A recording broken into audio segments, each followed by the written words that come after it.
2022 के एंड में जो रशिया और यूक्रेन वॉर थी वो काफी ज्यादा एस्केलेट हो चुकी थी। व्लादिमीर पुतिन एक टैक्टिकल न्यूक्लियर वेपन को यूज करने के बेहद ही करीब थे। तभी पीएम मोदी ने व्लादिमीर पुतिन को एक टैक्टिकल न्यूक्लियर वेपन यूज करने से रोक लिया। और ऐसा मैं नहीं, ये पोलैंड के डिप्टी फॉरेन मिनिस्टर ने बात कही है। तो वीडियो में लास्ट तक बने रहिएगा। आइए जानते हैं क्या है पूरा डिटेल्स। 14 जुलाई 2026 न्यू दिल्ली में इंडिया और पोलैंड की एक जॉइंट इकोनॉमिक कमीशन मीटिंग थी। इस मीटिंग में पोलैंड के तरफ से उनके डिप्टी फॉरेन मिनिस्टर वाल्डेस्लो बार्तोशजोस्की अटेंड कर रहे थे।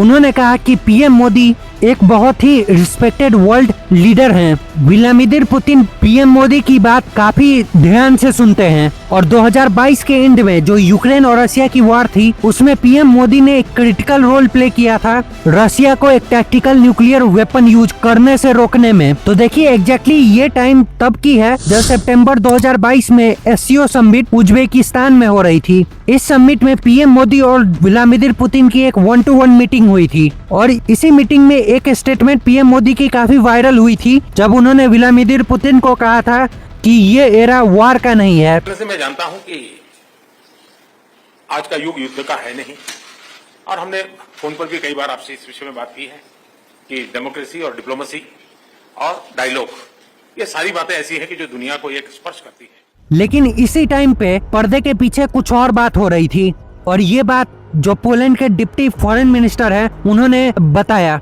तो देखिए जो बार्तोशजोस्की हैं वो एक सीनियर यूरोपियन डिप्लोमेट हैं। उन्होंने ये बात इंडिया में ऑफिशियल प्रेस ब्रीफिंग के दौरान कही और कुछ हद तक इस क्लेम में लॉजिक भी लगता है। तो देखिए पीएम मोदी और व्लादिमीर पुतिन एक दूसरे के काफी क्लोज हैं। इंडिया रशिया से डेकेड से ज्यादा ऑयल परचेज करता है और इंडिया ने रशिया पे कोई भी सैंक्शंस नहीं लगाई बल्कि ऑलमोस्ट पूरे वर्ल्ड ने रशिया पे सैंक्शंस लगाई थी। और रशिया एक मेजर डिफेंस एक्सपोर्टर है इंडिया के लिए। काफी हद तक ये लॉजिक बनता है कि जो पीएम मोदी हैं उनकी बात को व्लादिमीर पुतिन काफी अटेंशन देते हैं। आगे डिप्टी फॉरेन मिनिस्टर ने ये भी कहा कि इंडिया की पोजीशन जो है वो बिल्कुल सही है। हम भी वही करते हैं जो इंडिया कर रहा है, डायलॉग और डिप्लोमेसी से सॉल्यूशन ढूंढना, क्योंकि एक वॉर जो है वो किसी भी बात का सॉल्यूशन नहीं हो सकता है। और इंडिया का यही स्टांस रहा है रशिया और यूक्रेन वॉर में जब से ये वॉर स्टार्ट हुई है। अब हालिया में जो रशिया यूक्रेन वॉर है वो काफी हद तक पीक पे चली गई है।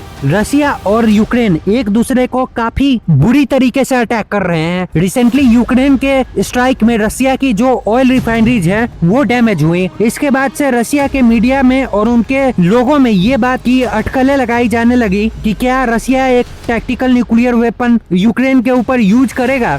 और ये बात काफी जोर और शोर से रशिया में चल रही थी। अभी के टाइम में यूक्रेन के साथ साथ पूरा यूरोप रशिया के साथ लड़ाई कर रहा है। भले ही यूक्रेन डायरेक्टली इन्वॉल्व है लेकिन पूरा यूरोप यूक्रेन के पीछे है और रशिया दिन प्रतिदिन फ्रस्ट्रेट होते जा रहा है। अगर इस वार का परमानेंट कोई जल्द सॉल्यूशन नहीं निकलता है तो इसकी पूरी प्रोबेबिलिटी है कि व्लादिमीर पुतिन एक काफी ज्यादा हार्श स्टेप उठाएं।